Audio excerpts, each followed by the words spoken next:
काय करतेस तू मंजिरी? पाहायची काय गरज आहे? तसं नाही, मनात असून सुद्धा मी तुमची सोबत नाही करू शकले. निदान एवढी तरी सेवा करू द्या ना मला. तुम्ही एवढं केलं माझ्यासाठी. तुला कोणी सांगितलं की हे सगळं मी फक्त तुझ्यासाठी केलंय? हे सगळं मी माझ्यासाठी केलंय. तू आणि मी वेगळे नाही आहोत. या एवढ्या सगळ्या प्रवासात एक गोष्ट कळली, म्हणजे तशी ती आधीपासूनच माहिती होती, पण आता नव्यानं कळली.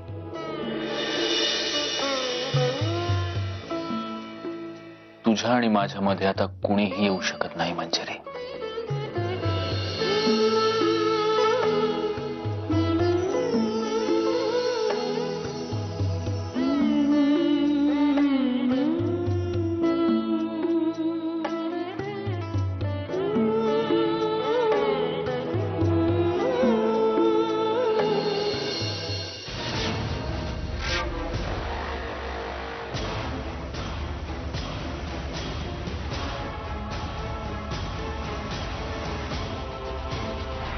मी 2-3 दिवसापूर्वी जोगळेकर गुरुजींशी बोलले.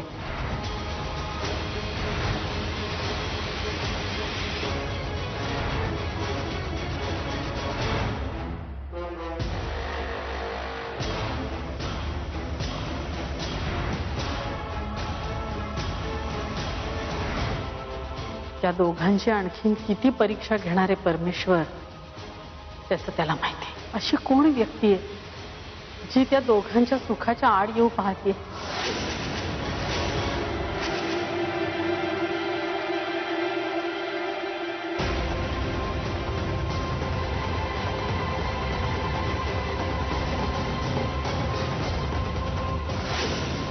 बोला प्रिया मॅडम. काय, कशी काय आज आमची आठवण आली? तुमची आठवण नाही आली, काम कुठपर्यंत आलं हे विचारायला फोन केला. काम? कसलं काम? आणि मी कुठे तुझं कुठलं काम करणार होतो तेव्हा? आशिष, माझ्यावर अजून इतकी वाईट वेळ नाही आली की मी माझं एखादं काम तुला करायला सांग. स्वतःची कामं आधी नीट कर, तेवढंच पुष्कळ. हे बघ, एवढ्या रात्री काय कोडी घालायला मला फोन केलायस? कशासाठी फोन केलास ते बोल पटकन. चल. आशिष, तुला आठवतंय त्या दिवशी तातडीने मला भेटून माझ्याकडनं सल्ला वगैरे घेतला होतास तू? आठवतोय. त्याचं काय काय झालं त्याचं पुढे? त्यावेळेचा तुझा आवेश बघून ना मला असं वाटलं होतं की बास बास बास, आता ह्या वेळी तू सत्यजित मंजिरीला नक्की वेगळं करणार. पण काय, फुसका बार नेहमीप्रमाणे. तुझा तो सगळा आवेश, सगळा उत्साह तात्पुरताच निघाला. आशिष, ज्यांना काहीतरी मनापासून करण्याची इच्छा असते ना, ते उठतात आणि ताबडतोब कामाला लागतात. पण ज्यांना बसून आयतं खायची सवय झालेली असते ना, ते स्वतःच्या फायद्याच्या गोष्टींकडे सुद्धा कानाडोळा करतात. जसं तुझं झालंय. झालं झालं का तुझं सगळं बोलून, तुझी बरळ ओकून? नाही, अजून काही राहिलं असेल तर बोलून टाक. पण प्रिया, काही म्हण, तू मला कितीही घालून पाडून बोललीस, कितीही वाईट साईड बोललीस, तरी मी तुझ्यावर रागवणार नाही. कारण खरंच खूप अनमोल आणि मोलाचा सल्ला तू मला दिला होतास. डोंट वरी, सगळं काही तुझ्या सल्ल्यानुसार आणि माझ्या प्लॅन प्रमाणे चाललंय. प्रिया, हे असे सगळे डिसिजन्स असतात ना, हे ना असे घाईघाईत घेऊन नाही चालत. प्रिया, कसं असतं ना, अति घाई मसणात नाही. त्यामुळे पेशन्स ठेव. प्रिया, तुला काय वाटलं ती निशा तुमच्या घरी आली होती, ती काय मंजिरीची आठवण येत होती का तिची चौकशी करायला, विचारपूस करायला आली होती, असं वाटलं तुला? अगं, तो सुद्धा माझ्याच प्लॅनचा एक हिस्सा होता. काय? आता तू फक्त वाट बघ, कारण आता सत्यजित आणि मंजिरीच्या आयुष्यात कलहाचा नवा अध्याय रचला जाणार. तेव्हा तयार राहा.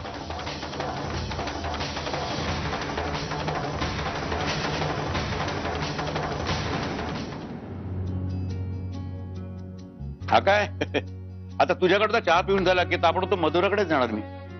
एवढी आनंदाची बातमी तिने मला दिली आहे. आणि आता तर काय, आता तर तिचा हक्कच आहे माझ्यावर. हो, आणि आता उलट जास्त. आधीच शेंडेफळ आहे आणि त्यात आता आई होणार. म्हणजे मॅडम खूप लाड करून घेणार स्वतःचे. हा, आता हे मात्र तू माझ्यापेक्षा तिला सांग. म्हणजे काय, आधीच तिचं म्हणणं असतं ना की मी तुझे जास्त लाड करतो म्हणून. अगं काय सांगू काय तिला मग? काही सांगू नका, जाऊ दे. लहान आहे अजून ती. लहान? आताच तर तू म्हणालीस ना की ती आई होणार आहे म्हणून, मग लहान कशी? तरीही माझी बहीण माझ्यासाठी लहानच आहे. आणि तिला काही बोलायचं नाही बाबा. मला अजिबात आवडणार नाही तिला असं बोललेलं. अरे वा, तुम्ही दोघी बहिणीने अगदी सारखे आहात. एक नंबरच्या हट्टी आणि मस्तीखोर. मग शेवटी मुली कोणाच्या आहोत? अच्छा अच्छा, म्हणजे मी हट्टी आणि मस्तीखोर असं म्हणायचं तुला? नाही. खरंच म्हणून तुला असं हसताना पाहिलं ना की खूप बरं वाटतं. तू सतत अशीच आनंदात हसत राहावीस असं वाटत असतं. तुझ्या आयुष्यात कधी दुःख येऊ नयेत. चुका काय काय सगळ्यांच्याच हातून होतात, पण त्यांची पुनरावृत्ती होऊ देऊ नये हे आपल्या हातामध्ये असतं. तेवढं आपण सांभाळायचं बस. सत्यजित रावणासारखं जोडीदार मिळालाय तुला. आपल्या बायकोवर जीवापाड प्रेम करणारा नवरा नशिबानेच मिळतो. त्यांना तशी साथ दे. तुमचा संसार सुखाचा व्हावा अशीच रोज देवाकडे प्रार्थना करत असतो मी. आणि हो, आणखीन एक आनंदाची बातमी द्यायची राहिलीच. मी उद्या परवामध्ये कोल्हापुरात शिफ्ट होतोय. हो, म्हणजे माझ्या मित्राशी तसं माझं बोलणं झालंय. त्याचा तो फ्लॅट आहे तो मीच घेतोय. इनफॅक्ट मी उद्याच शिफ्ट होतो, परवा कशाला. तुम्ही खरं सांगता ना बाबा? हो, अगदी खरं. मी शिवराजला फोन करून पुण्याला बोलवून घेतलंय. एकदा का शिवराज पुण्याला आला ना की मग पुण्या इंदोरचा सगळा कारभार, सगळा पसारा मी त्याच्या हाती सुपूर्द करणार. आणि माझ्या मुलींच्या बाळांचा मस्तीखोर आजोबा म्हणून ड्युटीवरती रुजू होणार. बघूया पुढे कसं काय होतं ते बघू. नाही, खरंच हे तुम्ही खूप चांगलं केलं. बरं झालं तुम्ही कोल्हापुरात शिफ्ट होताय. मधुरा तर हे सगळं ऐकून ना वेडी होईल अक्षरशः.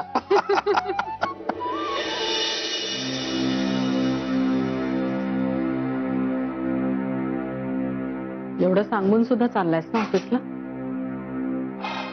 आई, खूप कामं तुंबलेत ग. आणि विहंग बिचारा गेले 2 दिवस एकटाच किल्ला लढवतोय. मलाच गेलं पाहिजे.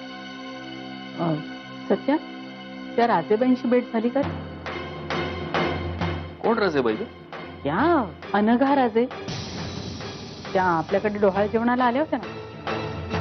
म्हणजे नंतर काही बोलल्या का त्या? आपल्या घरी येऊन त्यांना कसं वाटलं वगैरे? म्हणजे तुमची भेट ही अलीकडचीच आहे का आधी पण? आई, निदान तू तरी माझ्या बरोबर डायरेक्टली बोलू शकतेस. तुला हे असे आडून आडून प्रश्न विचारण्याची गरज नाही. कारण कसं आहे, सध्या या घरातला प्रत्येक जण मला त्या बाईबद्दल विचारतो. त्या बाईशी माझे फक्त आणि फक्त व्यावसायिक संबंध आहेत, बाकी काही नाही. आई, माझ्या आयुष्यात मी एक चूक केली. प्रिया, ती माझी पहिली आणि शेवटची चूक होती. अशी चूक पुन्हा कधीही होणार नाही. चूक कोणी ठरवून करत नाही सध्या. प्रियाच्या बाबतीत तू काय ठरवून चुकला नाहीस, पण चूक झाली.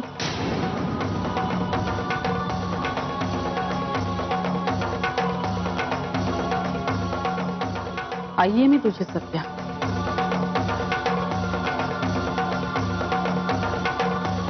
सांभाळून राहा.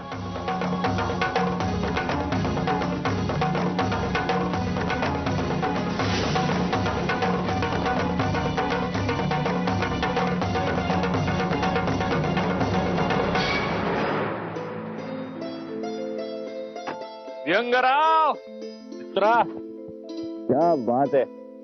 वा, आता तुम्ही आमच्यात येणार. बाप होणार बाप. लाजतोय. थँक्यू. अरे काय नुसतं थँक्यू, काय पार्टी कुठे? अरे पार्टी द्यायला कोण नकार देतोय? तू नकार काय देशील? तुला सोडलं तर पाहिजे मी. तू बोल, मी आलोच. हॅलो. हा हॅलो. ऍक्च्युली तुमच्याकडे एक छोटंसं काम होतं. बोला ना. नाही फोनवर नाही बोलता येणार. त्यासाठी प्रत्यक्ष भेटावं लागेल आपल्याला. I am very sorry. मी तुम्हाला सारखा सारखा फोन करून त्रास देते, पण मला एका गोष्टीसाठी तुमचा सल्ला हवा होता. प्लीज भेटू शकाल तुम्ही? हो भेटूया ना. एक काम करा, ऑफिसलाच या माझ्या. ऑफिसमध्ये नको. आणि काम तसं पर्सनल आहे आपला. अजून तसा काही व्यवहारही सुरू झाला नाही. सो सारखं सारखं असं तुमच्या ऑफिसमध्ये येऊन तुमच्या स्टाफच्या मनात संशयासाठी जागा कशाला निर्माण करायची. आपण प्लीज बाहेर भेटूया कुठेतरी, कॉफी शॉप मध्ये. ठीक आहे, भेटूया. Thank you very much. आपण बोडस रोडच्या कॉफी शॉप मध्ये भेटूया. Okay okay. या. बाय.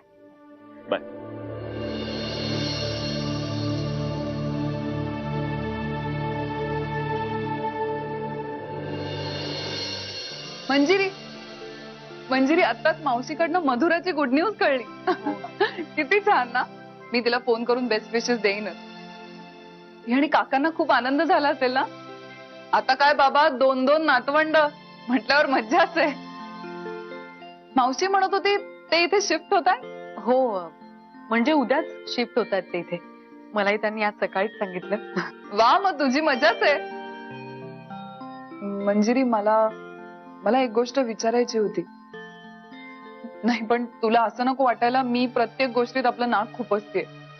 प्रिया, आपल्या दोघींमध्ये लपवण्यासारखं काही आहे का? तू बिनधास्तपणे बोल. काय झालंय? हो नक्कीच, मला तेवढा विश्वास आहे म्हणूनच मी विचारते. अगं बोल ना, फार विचार करू नकोस, बोल. मंजिरी, ही अनघा राजे कोण आहे ग?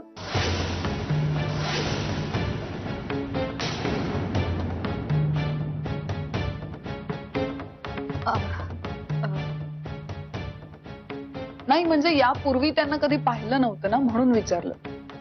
तुझं डोहाळ जेवण होतं ना, त्या दिवशीच पहिल्यांदा भेटले मी त्यांना. अगं, त्या यांच्या बिझनेस क्लायंट आहेत ना. अच्छा, म्हणजे जुनी ओळख नाहीये ना? छे छे, जुनी ओळख कसली? मंजिरी, जुनी ओळख नाहीये म्हणतेस, त्या फक्त एक बिझनेस क्लायंट आहेत असं म्हणतेस. मग जवळचे संबंध असल्यासारख्या का वागतात त्या? म्हणजे मला कळलं नाही. म्हणजे त्या उगीच पुढे पुढे कशासाठी करतात? आपल्या घरी डोहाळ जेवण होतं त्या दिवशी त्या घरी आल्या. मग मी हॉस्पिटलमध्ये गेले ना, तेव्हा सुद्धा त्या सत्यजित बरोबरच होत्या. मला असं म्हणायचंय की बिझनेस पुरते संबंध आहेत ना, मग तेवढ्या पुरतेच ठेवावे ना. उगीच जवळीक साधायचा प्रयत्न कशासाठी करायचा, नाही का? आणि कसं आहे, मला असं वाटतं की बायकांनी नेहमी आपल्या मर्यादेत राहावं. हो ना?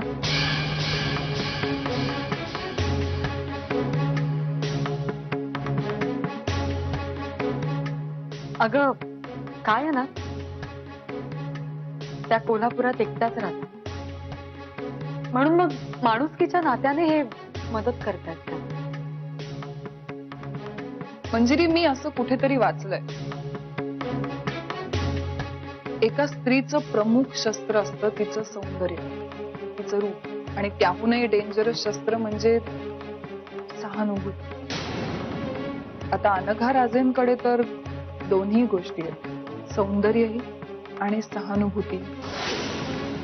नाही म्हणजे अर्थातच आता सत्यजितवर या सगळ्या गोष्टींचा परिणाम नाही होणार कदाचित, पण अगं बायकांचं काही सांगता येत नाही. हो, काय बोलत बसले बघ तुझ्याशी. मी जाऊन मधुराला फोन करून येते. हा, आले.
बोल कुठपर्यंत पोहोचली?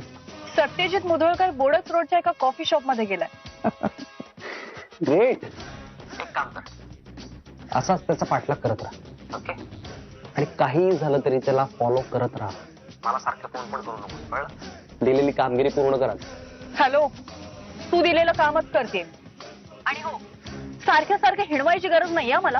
अच्छा ठीक आहे चल ठेव फोन. बाय. त्याला खूप छान समज.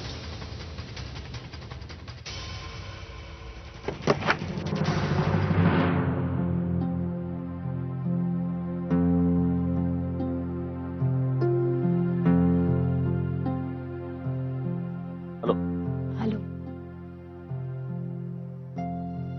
बोला.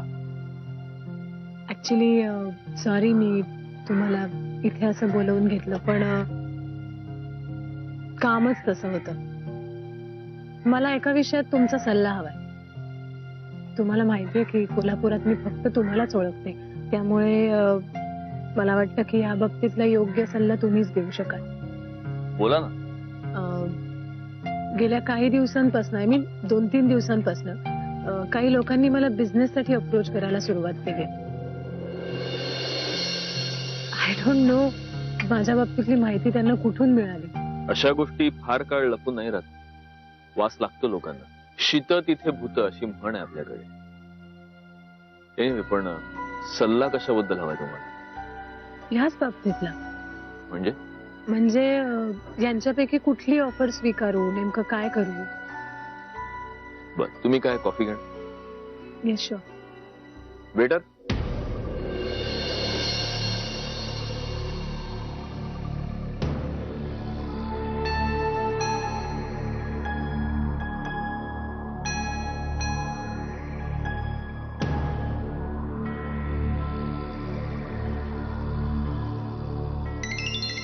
एक्सक्यूज.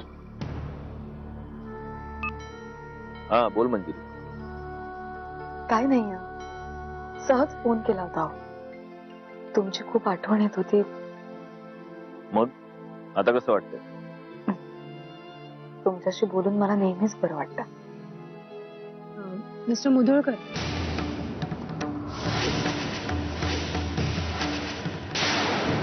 मिसेस मुधोळकरांना मी विचारलंय म्हणून सांगा. ओ सॉरी, तुमची महत्वाची मीटिंग झाली का? मी नंतर करते फोन. अगं नाही नाही नाही, त्या मिसेस राजे समोर आहेत, त्या तुला नमस्कार सांगतात. त्या तुमच्या ऑफिस मध्ये आल्यात का? नाही नाही, आम्ही कॉफी शॉप मध्ये भेटलोय बाहेर. ओके ठीक आहे, तुम्ही बोला. मी नंतर करते फोन. हो पण ऐक, तू आज औषधं वेळेत